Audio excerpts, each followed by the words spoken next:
하나님 말씀은 마태복음 28장 16절에서 20절까지 말씀을 같이 우리 합독하겠습니다. 11 제자가 갈릴리에 가서 예수께서 지으신 산에 이르러 예수를 배웠고 담배하나 아직도 의심하는 사람이 있더라. 예수께서 나와 말씀하여 이르시되 하늘과 땅의 모든 권세를 내게 주셨으니 그러므로 너희는 가서 모든 민족을 제자로 삼아 아버지와 아들과 성령의 이름으로 세를 베풀고 내가 너희에게 분부한 모든 것을 가르쳐 지키게 하라. 볼지어다 내가 세상 끝날까지 너희와 항상 함께 있으리라 하시니라. 아멘. 오늘 우리 기도 수첩 제목은 역사적 고난, 역사적 영광입니다. 예수님께서 이 땅에 오신 이 사건은 보통 사건이 아닙니다. 하늘 보좌에 계셨던 하나님의 아들 예수께서 우리 인간을 구원하시려고 친히 성육신하셔서 이 땅에 오신 사건입니다. 그리고 예수님이 이 땅에 오신 것만도 이게 놀라운 일인데 그 죄가 없는 그 예수님께서 우리 죄를 대속하기 위해서 십자가에서 죽으셨다. 십자가에서 고난당하셨다. 이거는요, 말로 표현할 수 없는 어마어마한 하나님의 사랑입니다. 하나님께서 얼마나 우리를 사랑하시냐, 당신의 독생자를 십자가에 죽게 하실 만큼 우리를 사랑하시는 겁니다. 그리고 십자가에 죽은 거로 끝난 것이 아니라 죽은 지 3일 만에 예수님께서는 부활하셨습니다. 그래서 오늘 제목이 예수님의 그 고난은 역사적인 고난이다. 역사에 기록됐고 역사적인 사실적인 고난이다. 본디오 빌라도 때에 예수님이 실제로 신문을 받았고 예수님이 그때 십자가에서 죽으셨다. 그리고 예수님의 그 부활은 제자들도 확인했고 500의 형제가 확인했고 심지어는 예수님의 그 무덤을 지키고 있던 로마 병정마저도 예수님의 그 부활을 확인했습니다. 그래서 역사적인 영광입니다. 그 예수님의 이 죽으심과 이 부활을 가지고 오늘 잠깐 이야기를 하겠습니다. 우리가 인생을 살다 보면 또 언약의 여정을 가다 보면은 뜻하지 않게 여러 가지 어려움들이 우리 앞에 놓일 때가 있습니다. 오히려 그때가 하나님의 중요한 계획을 이룰 수 있는 시간표가 되는 겁니다. 성경에도 보게 되면 참 많은 어려움 당했던 이런 믿음의 인물들이 있습니다. 근데 그 어려움 당했던 그 시간표가 하나님의 놀라운 계획을 이룰 수 있는 준비하는 시간이었었어요. 늘 제가 말씀드리지만은 요셉은 노예 생활도 하고 감옥 생활도 했어요. 형들의 이 시기 때문에 노예가 되기도 하고 누명을 쓰고 감옥도 갔단 말이에요. 그런데 요셉 개인에게는 그 시간이 굉장히 어려울 수가 있어요. 밖에서 남들이 볼 때는 요셉 이제 망했네, 요셉 인생 끝났네 라고 이렇게 얘기할 수도 있었습니다.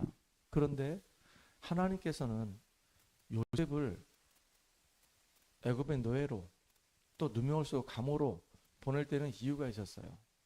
노예로 있을 때는 경제를 배워야 되고 또 감옥에 있을 때는 정치를 배워서 앞으로 애굽을 복음하는 그 일에 총리가 돼서 한 나라 이루는 그 일에 쓰임 받아야 되기 때문에 하나님이 그렇게 준비해 가는 과정이었단 말이에요. 고난처럼 느껴졌는데 문제처럼 느껴졌는데 알고 봤더니 그것이 하나님의 놀라운 계획을 이루는 언약의 여정이었다 그 얘기예요. 또 모세도 마찬가지입니다. 왕궁에서 40년 생활하다가 이 모세가 이제 사람을 죽이고 살인자가 돼가지고 미디안 광야까지 도망을 가는 겁니다. 거기서 40년을 보내요. 근데 남들이 볼 때는 또 이거 왕궁에서 생활하더만 역시 인생이 저렇게 비참해졌구나 그럴 수 있습니다. 근데 알고 봤더니 하나님은 이 모세를 이스라엘 민족을 애굽에서 출애굽시키는 그 주역으로 쓰임 받도록 하기 위해서 미디안 광야에서 훈련을 시켰던 겁니다. 참 이게 놀라운 일이에요. 모세가 만약에 미디안 광야에서 좌절의 나날 진짜 하나님을 바라보는 그 시간이 없었다고 한다면 이스라엘 민족들을 구원해내는 이런 영적 지도자로 쓰임 받을 수가 없었을지도 몰라요. 그렇게 중요한 시간표가 있었단 말이죠. 또 성경에 보니까 엘리야라고 하는 사람이 갈멜산 전투에서 승리했습니다. 바알 선지자, 아세르 선지자 850명과 영적인 싸움이 붙어버린 거예요. 그래서 누가 이겼냐? 결국은 엘리야가 이겼습니다. 근데 그때 당시에 이 아합 왕의 이 부인 이 이세벨이라는 이 왕비가 그 바알 아세라 선지자를 섬겼던 사람이었거든요. 바알을 섬겼던 사람이었단 말이에요. 아세라를 섬겼던 사람이었는데 그 바알과 아세라 선지자가 죽었다는 얘기를 듣고 내가 저 엘리야를 죽이지 아니하고는 밥도 먹지 않겠다. 이렇게 왕권을 가지고 엘리야를 죽이려고 하는 겁니다. 그리고 실제로 많은 옳은 선지자를 다 죽였어요. 그러니까 엘리야가 놀래가지고 이제 도망간 겁니다. 로데나무 밑에서 제발 좀 나 좀 살려달라고, 내 인생 이제 끝났다고, 나 좀 하나님 불러가 달라고 라고 얘기할 때 하나님이 말씀하십니다. 끝이 아니고 이제 시작이라고. 바알에게 절하지 아니한 실천 제자가 있고 네가 왕을 세우고 네 후계자 엘리사를 세우라고 하나님이 완전히 이제 다 무너졌다고 끝났다고 생각하게 그 시점에 이제 새롭게 사명을 주시는 겁니다. 이게 놀라운 거죠. 또 초대교회 성도들도 마찬가지입니다. 당시에는 로마가 완전히 이스라엘 민족을 속국 삼고 있었기 때문에 예수 믿는다는 것은 이게 쉬운 게 아닙니다. 유대 종교로 짓누르고 있고 로마 정치를 가지고 짓누르고 있고 헬라 문화 자체가 이 기독교를 엄청나게 이렇게 핍박하고 있었단 말이에요. 마가다락방에 예수의 이름으로 모이지 말라는 겁니다. 어마어마하게 어려운 시간이었었어요.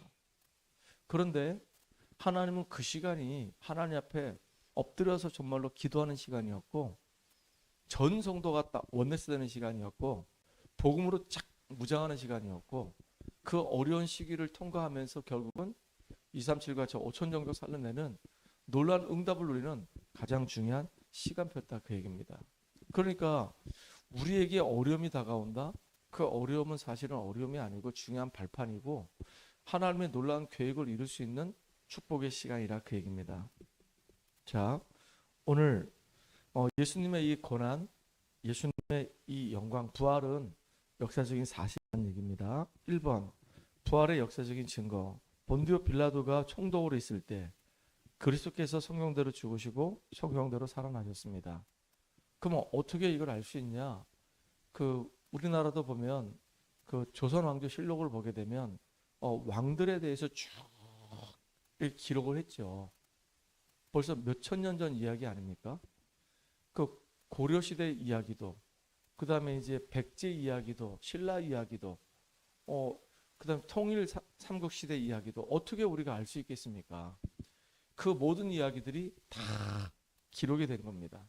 왕들에 대한 이야기들이 쭉 기록이 된 거예요. 역사적인 자료를 남겨야 되니까. 마찬가지입니다. 로마 시대 때도 그 당시에 총독으로 있었던 이 빌라도에 대한 모든 행적을 쫙 기록하는 겁니다. 빌라도가 언제 부임을 했으며 부임한 이 빌라도가 어떤 일들을 했으며 그리고 이제 빌라도가 언제 이제 떠났는지에 대해서 역사적인 자료가 다 있습니다. 참 놀라운 일이죠. 그때 이 빌라도가 예수님을 신문했다라고 하는 그 사형 선고를 언도했다라고 하는 내용들도 있습니다. 그러니까 이게 역사적인 사실이 되는 거예요. 본디오 빌라도 때 예수님께서 십자가에 죽으셨고 예수님이 십자가에서 부활하셨습니다. 그리고 두 번째 영적 증거입니다. 보좌에 앉으신 그 주님께서 지금도 역사하고 계세요. 지금 이 시간에도 주님은 역사하고 계십니다. 엠마오로 가는 제자에게 나타나셔서 말씀을 주시고 도망간 이 베드로를 찾아오셔서 네가 정말로 나를 사랑하느냐? 그러면 내 양을 먹이라. 네가 정말로 나를 사랑하느냐? 그러면 내 양을 치라. 네가 정말로 나를 사랑하느냐? 그러면 내 양을 먹이라. 이렇게 예수님은 3번을 베드로에게 얘기하셨단 말이에요. 그리고 부활하신 주님은 제자들을 감람산에 부르셔가지고 40일 동안 하나님 나라의 일에 대해서 집중적으로 말씀하셨단 말이에요. 이게 다 역사적인 증거들이고 영적 증거들입니다. 세 번째입니다. 하나님은 우리에게 구원받을 다른 이름을 주신 적이 없어요.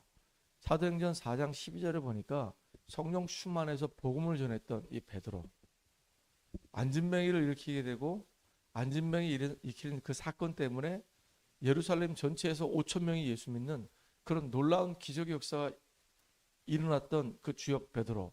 이 베드로가 이제 산헤드린 공회에서 신문 받을 때입니다. 네가 도대체 무슨 권한으로 이 안진뱅이를 예수의 이름을 사용해서 치유했느냐라고 질문할 때, 다른 이로서는 구원받을 수 없나니 천하 사람 중에 구원받을 만한 이름은 우리에게 주신 적이 없다. 예수 그리스도의 유일성에 대해서 복음, 생명 걸고 복음 전하는 이런 사람으로 완전히 바뀌어져 버렸어요. 그러니까 이게 그 예수 이름에 대해서 이제는 담대하게 증거할 수밖에 없는 사람으로 바뀌어진 겁니다. 자녀의 권세를 가진 우리가 만물을 복종케 하는 그 이름으로 기도하면 보혜사 성령이 우리에게 임하고 안진뱅이가 일어나며 더러운 귀신이 떠나갑니다. 실제로 이 응답을 우리가 누리길 바랍니다. 예수 이름으로 기도했더니 성령 충만함이 임하게 되고, 예수의 이름을 증거했더니 정말로 영적인 문제가 치유되어지고, 예수 이름으로 기도했더니 그 시간에 거기에 하나님 나라가 임하는 그런 놀라운 응답들을 우리가 확인하기 바랍니다. 저는요, 현장에서 복음 전하고 영접 운동 일어나고 말씀 운동하고 다락방 할 때 이런 일들을 실제로 이렇게 체험하게 됩니다. 참 이게 놀라운 거죠. 도저히 예수 안 믿을 사람 같은데 예수 믿게 되고, 그분이 영접하게 되고, 그리고 그분이 이제 말씀을 듣고 조금씩 치유되어지고 흑암이 꺾여 나가고, 그리고 예배 드릴 때마다 그 자리에 하나님 은혜가 임하는 것들을 보면서, 야, 진짜 이 주님은 지금도 보좌에 앉으신과 동시에 말씀이 증거되는 곳에 함께 하시는구나 라고 하는 것들을 확인하게 됩니다. 여러분도 오늘 정말로 여러분을 위해서 십자가에서 죽으시고 부활하신 그 예수를 완전히 내 인생의 주인으로 믿음 고백하는, 그래서 완전히 우리가 인생에 승리하는 저 여러분 되기를 주의 이름으로 축복합니다. 살아계신 하나님께 감사드립니다. 나를 위해서 십자가에 죽으시고 나를 위해서 다시 부활하신 그 주님, 지금 성령으로 우리와 함께 하시고 우리에게 성령의 충만함을 주셔서 그리스도의 고난과 그리스도의 영광을 증거할 수 있는 증인으로 삼으신 주님을 찬양합니다. 가는 걸음걸음마다 흑암의 권세가 무너지고 영적인 문제를 치유하며 하나님 나라 이루는 주역으로 온전히 우리가 쓰임받을 수 있도록 주님이 역사해 주시옵소서. 예수님의 이름으로 감사하며 기도합나이다. 아멘.